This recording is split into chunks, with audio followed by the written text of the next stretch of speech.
भगवान ने कहा, सुनो जी, अभी हमें बहुत जरूरी मामा जी से मिलने जाना है, लेकिन हम तुम्हें आश्वासन देते हैं कि एक रात्रि का विश्राम एक दिन तुम्हारे यहां जरूर आएंगे, लेकिन अभी हमें जाना है। भगवान आगे बढ़ गए, जहां पर यज्ञ चल रहा था यज्ञशाला में पहुंच गए। बहुत बड़ा एक धनुष रखा हुआ था, और ये धनुष है कंस का। यज्ञ हो रहा था यज्ञशाला में, धनुष रखा हुआ था, बहुत सारे सैनिक खड़े हुए थे। इस धनुष को केवल कंस ही उठा सकता है और कोई नहीं। भगवान ने जाकर सैनिकों से पूछा, भैया इतना बड़ा धनुष किसका है? कह दिया हमारे महाराज कंस का। इतना बड़ा? कह दिया हाँ, और इस धनुष को केवल वो ही उठा सकते हैं, कोई और नहीं उठा सकता। भगवान हंसने लगे, हमने उठा के बता दिया तो? सैनिक हंसने लगे, तू बिलांद भरे को छोरा, तो इतने बड़े धनुष को उठा के दिखा देगा? कह दिया हाँ, हमें मौका दो। सैनिकों को लगा ये बालक उठा नहीं पाएगा, और भगवान ने जानबूझकर ऐसी बात कही कि इनको मौका मिल जाए। कह दिया हाँ बेटा, उठाकर बताना जरा, हम भी मान जाएंगे।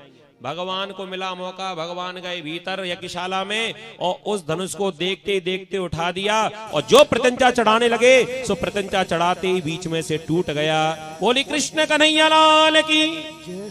भयंकर शब्द हुआ, सब सैनिक डर कर भागने लगे। जैसे ही धनुष टूटने की आवाज आई सो कंस भयभीत हो गया। कंस भयभीत क्यों हुआ? क्योंकि ये धनुष शिवजी ने कंस को प्रदान किया था, और साथ में भोले बाबा ने यह भी कहा था कि कंस, पहले तो इस धनुष को कोई तोड़ नहीं सकता, और जिसने धनुष को तोड़ दिया वो तुझे छोड़ नहीं सकता। तो आज धनुष टूट गया। पूछा किसने तोड़ा? कह दिया कृष्ण ने। अब तो बेचारा पसीना छोड़ गया। मैं मरूंगा, मैं बचूंगा नहीं। अपने प्राण बचाने के लिए अपना महल छोड़कर सीधे युद्धशाला में भाग गया, जहां पर मल्ल युद्ध हो रहा था, और भगवान को रोकने के लिए इसने सैनिक भेजे, सैनिकों को हराया। इसने कुबलिया पीड़ हाथी को भेजा। भगवान ने हाथी की सूंड पकड़ी, चारों ओर घुमाया, जो आकाश में फेंका, पृथ्वी पर गिरा। गिरते ही गोविंदाय नमो नमः, कुबलिया पीड़ हाथी का उद्धार किया। भगवान सीधे मल्लशाला में पहुंच गए। वहां पर क्या देखते हैं? बहुत ऊंचाई पर जाकर, जितना ये ऊंचा है ना, इतनी ऊंचाई पर जाकर और अपना आसन जमाकर दूर से मल्लशाला का आनंद ले रहा था, मल्ल युद्ध का आनंद ले रहा था। बड़े बड़े योद्धा हैं, सल तोसल मुष्टिक चाणूर, आपस में युद्ध हो रहा था, और भगवान सीधे मल्लशाला में ही पहुंच गए। वहां क्या देखा? जैसे ही कंस ने कृष्ण बलराम को आते देखा, सोई कंस भयभीत हो गया। भगवान का दर्शन सबने ने किया। जैसे मेला भरता है ना, मेले में दंगल होता है, पहलवान भी आते हैं, दर्शक भी आते हैं, तो वहां पर भी बहुत लोग थे। कंस ने देखा भगवान को, पहलवानों ने देखा, प्रजा ने देखा, नंद बाबा ने देखा, कुछ संत बैठे थे, संतों ने भी देखा। कितना सुंदर श्लोक आया। सुखदेव जी कहने लगे, राजन परीक्षित, भगवान अकेले हैं, और एक भगवान के कितने रूप दिखाई पड़ रहे हैं। मल्ला नाम असनिर्नाम नरवरः, स्त्रीनाम स्मरो मूर्तिमान, गोपानाम स्वजनो सता क्षितिभुजाम, शास्ता सुपित्रो शिशु। मल्ला नाम, जैसे पहलवानों ने देखा तो भगवान तो पहलवान ही दिखाई पड़ रहे हैं। कंस ने देखा, अब वही भगवान एक ही हैं। पहलवानों को पहलवान दिखाई पड़े, कंस को अपना काल दिखाई पड़ा कि साक्षात यमराज ही चले आ रहे हैं। अच्छा, मथुरा के जितने भी थे, मथुरा वासियों ने देखा तो भगवान भविष्य के राजा दिखाई पड़ने लगे कि राजा यही है। नंद बाबा भी बैठे थे। नंद बाबा को लगा कि ये तो हमारा कन्हैया है, अपना पुत्र दिखाई पड़ा। शास्ता सुपुत्रो शिशु, इन्हें अपना पुत्र दिखाई पड़ा। और संतों ने देखा तो साक्षात नारायण ही दिखाई पड़े। जाकी रही भावना जैसी, प्रभु मूरत देखी तिन। जिसकी जैसी भावना है, एक भगवान अनेकों रूप में दिखाई पड़ने लगे। जैसे ही भगवान पहुंचे, कंस चीखने लगा, ए पहलवानों, आपस में लड़ना बंद करो। ये दो बालक सामने जो आ रहे हैं ना, इनके साथ में युद्ध करो। भगवान मल्लशाला के भीतर चले गए। सल, तोशल, मुष्टिक, चाणूर, बड़े बड़े पहलवान, कई हजार हाथियों का बल जिनके भीतर था। अब छोटे छोटे बालक, भगवान धीरे से कहने लगे, मामा जी ने धीरे पटकना, आप तो बड़े पहलवान हो। उनमें से जो चाणूर था, चाणूर कहने लगा, हम तुम्हें जानते हैं, तुम्हारे कहानी किस्से हमने सुने हैं।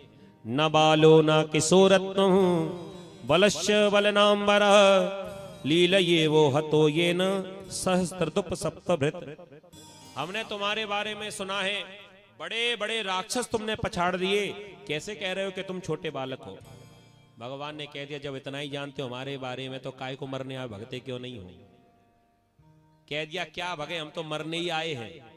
अगर आपने नहीं मारा तो हमें दुष्ट के हाथों से मरना पड़ेगा, तो दुष्ट के हाथों से मरने से बढ़िया आपके हाथों से मरे तो कम से कम हमारा उद्धार तो हो जाएगा। एक सूफी संत बड़ी अच्छी बात लिखते हैं, जहां बेदर्द हाकिम हो वहां फरियाद क्या करना, लिखा परदेस किस्मत में वतन की याद क्या करना। जहां बेदर्द हाकिम हो वहां फरियाद क्या करना। तो ये जो कंस है ना, ये हमारा जो महाराज है, ये बड़ा दुष्ट है। अब इसके सामने भी हम क्या फरियाद करेंगे। तो महाराज हम तो मरने ही आए हैं। कह दिया, मरने आए हो तो काय को देर करें। भगवान ने एक मुष्टिका जमाई और धड़ाम से पृथ्वी पर गिरा। दाऊ जी ने पूछा, तेरा नाम? कह दिया, मेरा नाम है सल। दाऊ जी ने एक घूसा दिया, तू भी चल। मुष्टिक नाम का पहलवान आया, सो ऐसी मुष्टिक आदि पृथ्वी में ही धस गया। सल, तोसल, मुष्टिक, चाणूर चारों का उद्धार किया। अब कंस भयभीत हुआ, अब क्या करूं। चीखने लगा, ए सैनिकों, इन दोनों बालकों को पकड़ लो और जेल में बंद कर दो। भगवान ने सोचा, मामा जी को जल्दी ज्यादा है, चलो इन्हीं से मिल लेते हैं। छलांग लगाई भगवान ने और सीधे इतनी ऊंचाई पर मामा जी बैठे थे वहीं पहुंच गए। अब बेचारा कंस भाग नहीं सकता, हाथी पे बैठकर आया था तब चढ़ा था, अब हाथी तो आए नहीं, हाथी आए तब उतरे, अब कहीं भाग भी नहीं सकता। सो भगवान ने जाके पकड़ लिया। जो मुकुट पहने था मुकुट नीचे गिर गया, भगवान ने उसके बाल पकड़ लिए, केशों को खींचने लगा। कंस चीखने लगा, लाला केशों में लगती है, छोड़ दे केशव। भगवान ने कह दिया, मामा जी आज तुम्हारे केशों में लगती है, याद करो वो दिन जब इसी प्रकार तुमने मेरी माँ के भी केश खींचे थे, क्या तुमको उस समय दर्द नहीं हुआ था।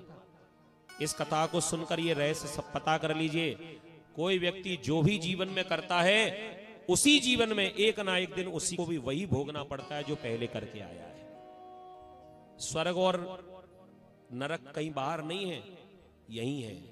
अच्छा किया होगा तो एक दिन तुम्हारे साथ भी अच्छा होगा। आज भगवान ने याद कराया कैसे मेरी माँ के केश खींचे थे, तुम्हारे पाप का घड़ा पूरा भर चुका है। अब तो रोने लगा, लाला मुझे क्षमा कर दे। कह दिया, नहीं कर सकता, मेरी माँ को मेरे पिता को बड़े कष्ट दिए तुमने। तुरंत ही भगवान ने कंस को उठाया और ऊपर से नीचे पटक दिया और अपने भीतर समस्त ब्रह्मांड का भार निहित किया। और जो ही भगवान ऊपर से छलांग लगाकर नीचे गिरे, वक्षस्थल पर गिरे कंस के ऊपर, ऐसा लगा कि पूरा ब्रह्मांड ही आकर गिरा। और कंस का गोविंदाय नमो नमः, बोले कंस मर्दन भगवान की। कंस के और भाई आए, भगवान ने सभी को समाप्त किया। कंस की दो पत्नियां थी, अस्ति और प्राप्ति। ये जरासंध की बेटी थी। ये अस्ति प्राप्ति रोकर आने लगी, भगवान भी झूठ माट के रोने लगे। अस्ति प्राप्ति ने सोचा, ये काय को रो रहा है, इसने तो हमारे पति को मारा, इसी ने तुम्हारा सुहाग उजाड़ा। भगवान कहने लगे, मामी जी तुम्हारी कसम हमने कुछ नहीं किया, हम तो मामा जी से मिलने गए थे, लेकिन मामा जी को इतनी जल्दी थी, बताओ इतनी ऊंचाई पर बैठने की क्या जरूरत थी, नीचे ही बैठ जाते। जब हम मामा भांजे दोनों आपस में मिले तो पैर फिसल गया और नीचे गिर पड़े। वो तो अच्छा रहा कि मामा जी नीचे गिरे, हम ऊपर गिरे, नहीं तो जो मामा जी का हाल होता वो हमारा भी हो सकता था।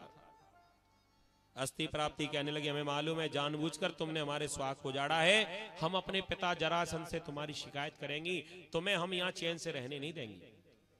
अस्ति प्राप्ति तो चली गई, वहां से मथुरा से सीधे मगध देश पहुंची, अपने पिता को शिकायत कर दी। इस बीच में भगवान ने सबसे पहले जाकर कारागृह में अपने नाना उग्रसेन को मुक्त कराया, राजगद्दी पर बिठाया। अपनी मैया देवकी से जाकर मिले। मैया देवकी ने कृष्ण बलराम दोनों भाइयों को अपने हृदय से लगा लिया। वसुदेव जी महाराज को प्रणाम किया। अपने पुत्रों को प्राप्त करके माता पिता दोनों बड़े हर्षित हो रहे हैं। इधर नंद बाबा को पता चला कि कृष्ण हमारा पुत्र नहीं है। नंद बाबा को कष्ट होने लगा। आज इतने दिनों के बाद पता चला, जब भगवान ने कंस को मारा तब भगवान की आयु कितनी थी? 11 वर्ष 56 दिन की। इतने दिनों के बाद भगवान को नंद बाबा को पता चला कि कृष्ण मेरा पुत्र नहीं है। नंद बाबा वहीं से दुखी होकर वापस ब्रज की ओर लौट गए। ब्रजवासी लौट गए। ग्वालवाल खड़े थे। ग्वालवाल कहने लगे, लाला हमें पता चला है कि तू अब हमारे संग वृंदावन में नहीं रहेगा। भगवान ने कह दिया, क्यों नहीं रहूंगा? कह दिया, सब कह रहे हैं कि तुम तो वसुदेव और देवकी के पुत्र हो। भगवान ने कह दिया, तो पुत्र हो गया तो क्या हो गया, लेकिन रहूंगा तो फिर भी तुम्हारे साथ। तो फिर अब हम कब चलेंगे? भगवान ने सबको बहला दिया कि तुम चलो, पीछे पीछे मैं भी आता हूं। ग्वालवाल कहने लगे, जल्दी आ जाइयो। कह दिया, तुम पहुंच नहीं पाओगे, तब तक मैं आ जाऊंगा। और सुनो, जब तक मैं ना आऊं तब तक मेरी मैया का और मेरी गैया का ध्यान तुम्हें रखना पड़ेगा। मैं जल्दी लौट कर आऊंगा। ऐसा बहला दिया। सब ग्वालवाल मित्र मंडली जो थी वापस लौट गए।